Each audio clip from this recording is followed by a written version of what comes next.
Hello students, welcome to my channel courses of zoology। Students, last में हम बात कर रहे थे about skin of fishes. Skin of fishes के बारे में हम डिस्कस कर रहे थे और लास्ट में हमने कार्टिलेजिनस फिशेस की बात की थी। आज हम बात करेंगे स्किन ऑफ बोनी फिशेस के बारे में। स्टूडेंट्स, जैसा कि हम पहले डिस्कस कर चुके हैं कि जो फिशेस होती हैं इनकी जो दो बेसिक टाइप्स होती हैं इनके स्केलेटन के लिहाज से। बोनिश फिशेस जिनको ऑस्ट इसिस भी कहते हैं, इनका जो स्केलेटन है वो बोन्स के ऊपर कंसिस्ट करता है, जबकि दूसरी कैटेगरी हमने पढ़ी थी काउंडर इथिस जिनको कार्टिलेजिनस फिशेस कहते हैं, जिनका स्केलेटन जो है वो कार्टिलेज का बना होता है। तो आज हमने स्किन को डिस्कस करना है बोनी फिशेस की, जिनके अंदर जो है वो बोन्स प्रेजेंट होती हैं। First of all, skin of bony fishes contains scale. जैसे हमने कार्टिलेजिनस फिशेस की बात की थी कि उनके ऊपर स्केल होते हैं, बिल्कुल वैसे ही जो बोनिस फिशेस होती हैं इनकी स्किन के ऊपर भी स्केल्स प्रेजेंट होते हैं। This scale composed of dermal bones. और ये जो स्केल हैं ये भी डर्मल इन ओरिजिन होते हैं और डर्मल बोन्स के ऊपर कंसिस्ट करते हैं। Scales has a thin layer of dermal tissue. और जो स्केल्स होते हैं इनके ऊपर थोड़ी सी पतली लेयर जो है वो डर्मल टिश्यू की प्रेजेंट होती है। It is covered by a superficial epidermis. अब इनका जो अपर सरफेस है ये एपिडर्मस से कवर होता है। Scales are not shed. इनके जो स्केल्स हैं रेगुलरली नहीं गिलते, इनको शेड नहीं किया जाता, बल्कि ये इनके अंदर प्रेजेंट रहते हैं। So they grow at margin and cover the lower surface. ये अपने मार्जिन से ग्रो करते रहते हैं और लोअर जो सरफेस होता है इसको ये कवर करते हैं।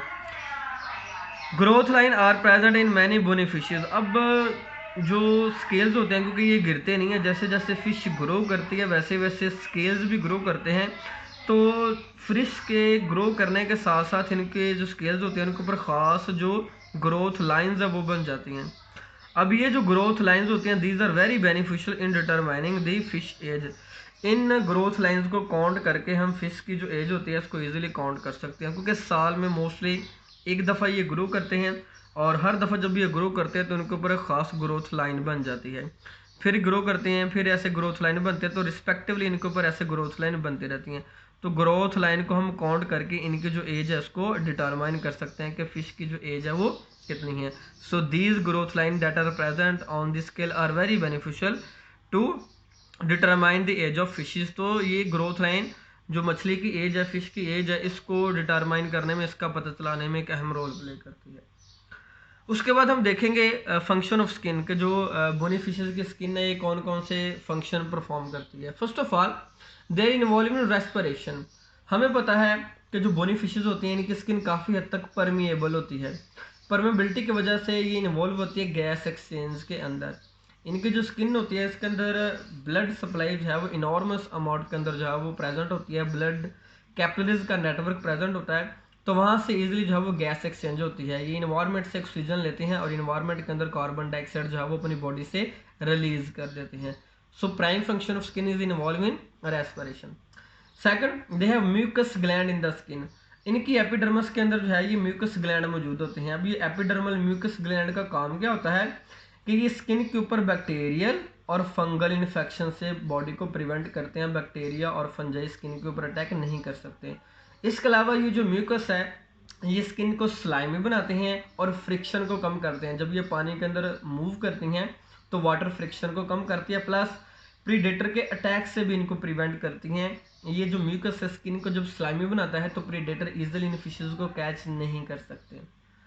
Third, they have granular glands. ये जो ग्रैनुलर ग्लैंड्स होते हैं स्किन के अंदर ये इरिटेटिंग पॉइजन रिलीज करते हैं जिसको अल्कलॉइड कहते हैं। तो ये प्रीडेटर वगैरह को डिटर करती हैं, प्रीडेटर इनके ऊपर जो है वो अटैक नहीं कर सकते हैं इन पॉइजन्स की वजह से। Fourth one, they have photopores. टिलियोट्स हैव फोटोपोर्स। अब ये फोटोपोर्स का काम क्या होता है, टिलियोट्स के अंदर ये स्पीसी रिकॉग्नाइजेशन के अंदर इस्तेमाल होते हैं, क्योंकि टिलियोट्स एक्वेटिक इन्वायरमेंट के अंदर डीप वाटर्स के अंदर रहती हैं। तो वहाँ पे फोटोपोर्स का अहम काम होता है कि स्पीशी को रिकॉग्नाइज करने में अहम रोल प्ले करते हैं। These are the important function of skin and this is all about the skin of fishes. Student, अगर आपको मेरी वीडियो पसंद आई हो तो मेरे चैनल को ज़रूर सब्सक्राइब और लाइक कीजिएगा। Thank you so much.